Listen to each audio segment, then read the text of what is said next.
सुप्रिया श्रीनेत हैं, कांग्रेस की लीडर हैं, फायर ब्रांड स्पोक्स पर्सन है, उनका एक ट्वीट है, वो मैं पढ़ना चाहूंगा। उन्होंने बीते रोज ट्वीट किया है कि एक बार फिर साबित हो गया है कि यह देश बुलडोजर से नहीं बाबा साहब के संविधान से चलेगा। आज देश के सर्वोच्च न्यायालय ने बुलडोजर से आतंक फैलाने वाली सरकारों और बेलगाम अफसरों को कटघरे में खड़ा करके आईना दिखाने का काम किया है। आरोपी होने पर घर गिराया नहीं जा सकता, प्रशासन जज ना बने। सुनील जी, पहली प्रतिक्रिया आप ये कांग्रेस लीडर की के इस ट्वीट पर बताइए, क्या कहना है आपका? मेरा कहना है कि पहले कांग्रेस को गिरफ्तार देखना चाहिए, झांकना चाहिए कि किस जिम्मेदारी के साथ जिस व्यक्ति को वो मुख्यमंत्री जैसे संवैधानिक पद पर बैठा, क्या वो अंधेर नगरी चौपट राजा की तर्ज पर शासन तो नहीं करता। ये जो बुलडोजर कार्रवाई है ये व्यवस्था का सवाल है और उस राजनीति है कि किस नजरिए से वो कानून संगत चीजों को देखता है, क्योंकि कानून तोड़ने के लिए ये सिस्टम बना है। अब जिस तरीके से राजनीति हावी हो गई है एडमिनिस्ट्रेशन पर, तो ये लगता है कि ये कानून तोड़ने के लिए एक समान विचारधारा को एक चलते हैं, चाचा हो चाहे राजनेता हो। और प्रियांक जी, ये आपको मैं बधाई देना चाहता हूं, आपकी पूरी टीम को बधाई देना चाहता हूं कि जनता से जुड़े सरकार को लेकर आपने एक बड़ा कार्यक्रम प्लान किया और उसको इम्प्लीमेंट भी कर रहे हैं। तो ये एक पत्रकार की जवाबदारी है कि किस तरह जब सत्ता बेलगाम हो जाती है, जिस तरह से बेलगाम सिस्टम हो जाता है, तो एक पत्रकार है उसको राह दिखाता है। आज आपने पूरी जिम्मेदारी इस कार्यक्रम को संचालित किया है और उसका फैसला लिया कि हम ऐसे जाएं। जी सुनील जी, आगे बढ़ेंगे, तफसील से पूरा वाकया समझेंगे, लेकिन अपना जो हालिया उस वक्त का प्रक्रम था, पहले जनता को उससे रूबरू कराइए। क्या हुआ था उस वक्त, कौन सी राज्य सरकार थी, क्या क्या आपके साथ हुआ, पूरी आप बीती पहले आप तफसील से बताइए। प्रियांक जी, देखिए, मुख्यमंत्री भूपेश बघेल 2018 रूढ़ हुए कांग्रेस के अंदर। इनके अंदर ढाई साल के मुख्यमंत्री का प्रस्ताव रखा गया था जो आखिरी 5 साल तक चलता रहा। इस उलटफेर के चलते सही मकसद पे, जो सरकार का कोई मकसद होना चाहिए राज्य का, वो नहीं था। ये लूटपाट करने वाली सरकार, तमाम दागी राजनेता, क्रिमिनल्स, बड़े ठेकेदार, चाहे वो शराब, चाहे वो किसी और दलबल वाले उसमें, वो तमाम एक झंडे बैनर के नीचे खड़े हो गए और वो बैनर था छत्तीसगढ़ शासन प्राइवेट लिमिटेड। ये भूपेश बघेल की जो सरकार थी, ये शुरू से घोटाले में लगी रही। पुलिस ने कार्रवाई की है, 2200 करोड़ का शराब घोटाला है, 800 करोड़ खनन परिवहन घोटाला है, 15,000 करोड़ का महादेव ऐप घोटाला है। इसके अलावा घोटाले ही घोटाले साल दर साल इनके चलते रहे और पत्रकार यहाँ जूझते रहे, क्योंकि आप खबर करेंगे तो आप मिटा दिए जाएंगे, या तो बिक जाओ या फिर इनके आगे नतमस्तक हो जाओ। दो चीजें इनकी थी, और जो सौदा नहीं करेगा इनके साथ। उस वीडियो वायरल होने के बाद जी, मैं उसी पे आ रहा हूं। धाराएं उस वक्त हम लोगों ने देखी। एक विचारधारा ये कहती थी कि भाई सुनील नामदेव जी भी बिक गए विपक्षियों के हाथों, और एक धड़ा ये कहता था कि भाई ऐसी रिपोर्ट दिखाने का मुखर तरीके से उनको खामियाजा इस तरह का भुगतना पड़ा कि उनका घर बुलडोजर कार्रवाई के अधीन होकर पूरा नेस्तनाबूद कर दिया गया। अब सवाल ये है कि क्या सुनील नामदेव जी किसी सरकार की अधीन होकर, किसी विपक्षियों के अधीन होकर उस तरह की रिपोर्ट बनाने गए वहां पर, या फिर उन्हें गैर कानूनी तरीके से उनका घर गिराया गया? मैं प्रियांक जी पहले स्पष्ट कर दूं कि हम किसी के दबाव में काम नहीं करते। मैं एक लंबा एक राष्ट्रीय मीडिया संस्था किया हूं और 2, 4, 5 बरस नहीं, लगातार 18 साल तक काम किया हूं। 30 साल का तजुर्बा है मेरा। उस संस्थान ने मुझे लॉन्ग सर्विस रिकॉर्ड का अवार्ड भी दिया। तो सस्ते सौदे कभी नहीं होते पत्रकारिता में, आप जानते हो, खामियाजा भोगना पड़ता है। और ये भी प्रयोग है एक पता का कि अगर आप सत्यता से चले, तो जैसे महात्मा गांधी ने सत्य के प्रयोग लिखा था, वैसा ही हमारे पत्रकार साथियों के सत्य के प्रयोग भी ये लगातार घोटाले कर रहे थे प्रियांक जी, लगातार वोटिंग की, खरीदने का प्रयास हुआ कि आप जनसंपर्क से विज्ञापन लीजिए, आप जैसे और पत्रकार करते हैं, मीडिया संस्थान करते हैं, मुख्य धारा में शामिल हो जाइए। दिल गवारा नहीं किया, क्योंकि एक बड़े संस्थान में काम किए थे, उसका गौरव हमारे अंदर हमेशा रहता है, उसका गर्व रहता है। तो हम लोगों ने ये काम, हमने खबरें उजागर की, क्योंकि अब देखिए, पत्रकारिता आप पर भी उस धंधा बन दौरान चुका है, थोड़ा सा जी, हमने इस पे, उस वक्त आप पर मैं आ रहा हूं आ, प्रियांक जी, जी जी लगातार खबरें होने के बाद सरकार बौखला गई। हम्म इन्होंने 3 लगातार फर्जी मामले किए मेरे खिलाफ, और इनकी बिल्कुल कोशिश थी कि अधिकतम अवधि तक मैं जेल में रहूं। किसी भी प्रकरण में अगर आप पुलिस अरेस्ट करती है तो एक अपना एनएचआरसी का नियम है कि घर में हम्म सूचना दी जाए, मुझे भी बताया जाए, एफआईआर के कारण बताए जाएं कि किस लिए गिरफ्तार किया जाता है, तमाम चीजें, लेकिन ऐसा कुछ नहीं हुआ। एक हम्म बैड डेट में की कंप्लेंट ली, फटाफट एफआईआर दर्ज कर दी, और सुबह पुलिस मेरे घर आ गई, मुझे पकड़ के ले गई।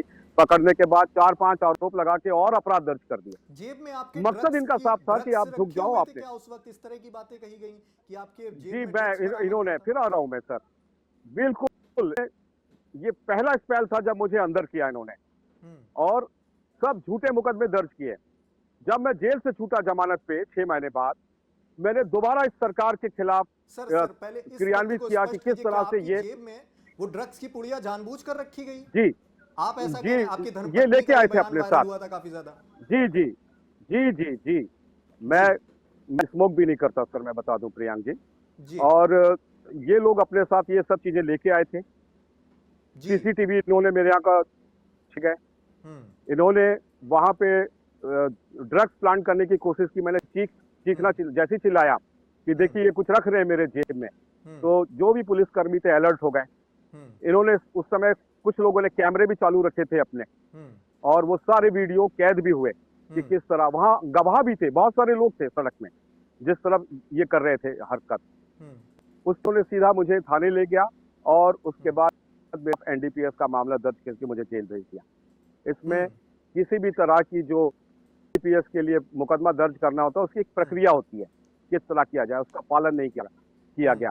कागजों में ही सिर्फ कार्रवाई हुई, और सिर्फ मकसद था कि इनके भ्रष्टाचार के मामलों को ना किया जाए, क्योंकि हम्म केंद्र में बीजेपी की सरकार थी और हम्म राज्य में कांग्रेस की सरकार थी।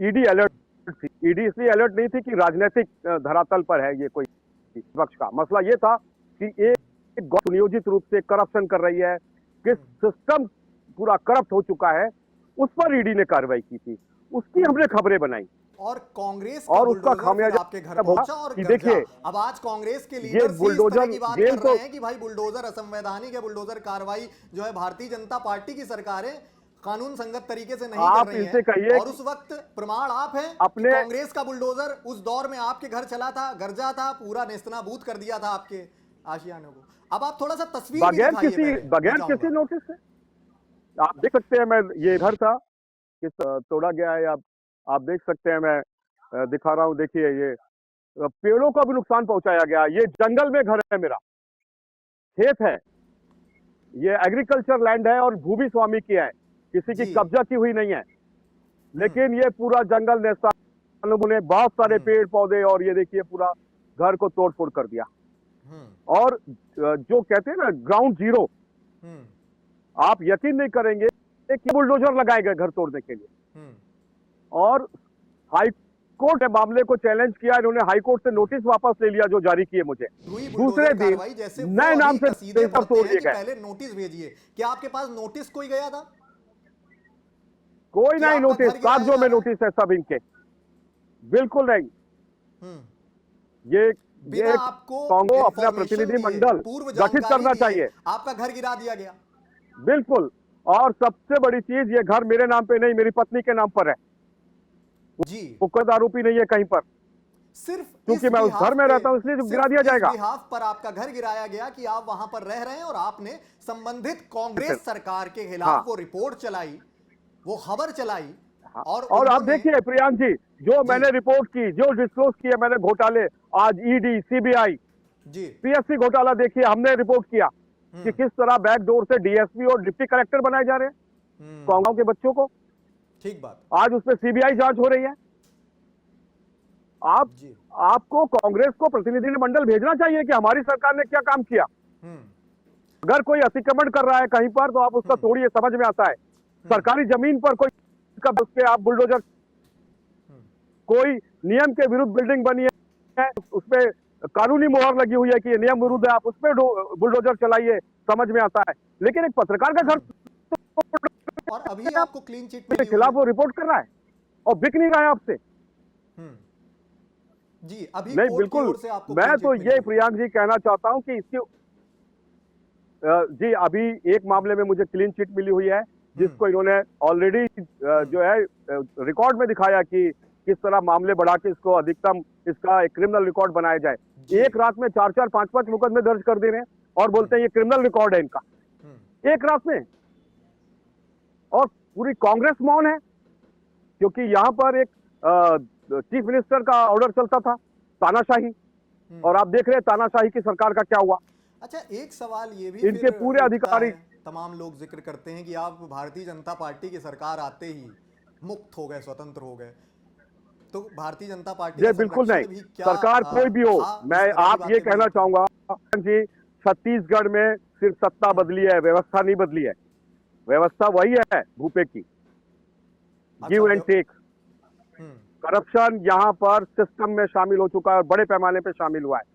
आप देखिए आईएएस आईपीएस अफसर किस किस बेदर्दी से सरकारी योजनाओं का बंटाधार कर रहे हैं, कार्रवाइयां नहीं हो रही है। 25-25 लाख के वकील लगाए जाते हैं उनके द्वारा अपनी गिरफ्तारी रोकने के लिए।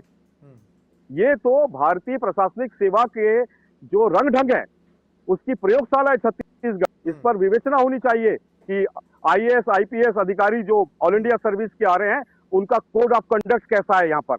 जी, तो क्या इस तरह का भी देश तो में हम लोग सर्वाधिक मतलब कमाई इस तरह करने की वाले बातें भी आईएएस कही अफसर यहाँ जाएंगी पर फिर हैं। कि बुलडोजर के जनक योगी आदित्यनाथ को ना बनाया जाए? बुलडोजर के जनक जो है छत्तीसगढ़ सरकार ये थी हैं, पहले, भूपेश बघेल थे। ये है बुलडोजर के जनक असली।